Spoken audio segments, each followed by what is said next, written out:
Tonight on Byline.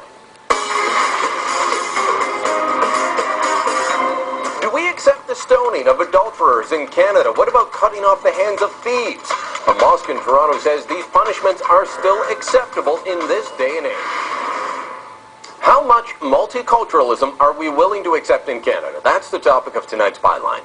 We're a fairly open society in Canada. If you're different, we're okay with that. Come from a different culture? That's fine. Accept the rule of law, though, and respect the laws of Canada. You do all of that, you're welcome to make a life here. But what do we do about people that don't want to accept Canada as it is? I'm not talking about people who think we should elect a different political party, start or end a social program, or change the tax rate. No, I'm talking about people that do not accept some fundamental aspects of how our society operates. Yesterday, I started getting emails about a mosque in Toronto. People were outraged, and rightly so. A blogger named Blazing Catfur had posted excerpts of the website of the Khalid bin al-Walid Mosque. Among the items posted was the claim that anyone who doesn't believe in the guidance of Allah is an unbeliever, and that includes saying that punishments described 1,300 years ago must still be followed. According to the website, it says, to say that enforcing punishments prescribed by Allah, such as cutting off the hand of a thief or stoning an adulterer, is not suitable in this day and age. Don't believe that, according to this mosque? You don't believe in cutting off the hands of thieves, stoning adulterers? You are an unbeliever. That's fine for me. I'm Catholic. I don't follow Islam and never will. But what about Muslims that come to Canada and attempt to integrate? What if they believe that following Canada's laws rather than Sharia is the way we should live in this country?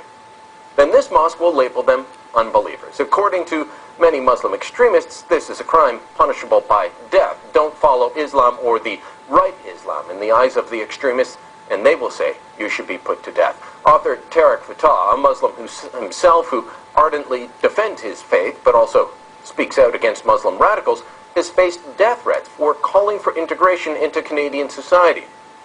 Any kind of integration into Canadian society, though, would appear to be impossible for the followers of this mosque. It calls for Sharia law to be followed, and if you don't follow Sharia and hold it above all other laws, you are an unbeliever. This isn't the first time this mosque has been exposed for supporting extreme views. Back in 2008, it came under media scrutiny for supporting similar positions. Nothing appears to have changed. This mosque is mainly a place of worship for Somali immigrants. There's a problem, one acknowledged by leaders in the Somali community, of extremism among their young men. Several have gone to join the Al-Qaeda-linked terror group Al-Shabaab and fight in Somalia. This week, one of them, named Aberdimham, the Canadian, was reportedly killed. The recently released Citizenship Study Guide, published by the federal government, states that Canada's openness and generosity do not extend to barbaric cultural practices that tolerate spousal abuse, honor killings, female genital mutilation, forced marriage, or gender-based violence. I would add to that, it also doesn't include advocating the stoning of adulterers or cutting off the hands of thieves, even for people who are tough on crime. That's going a few steps too far.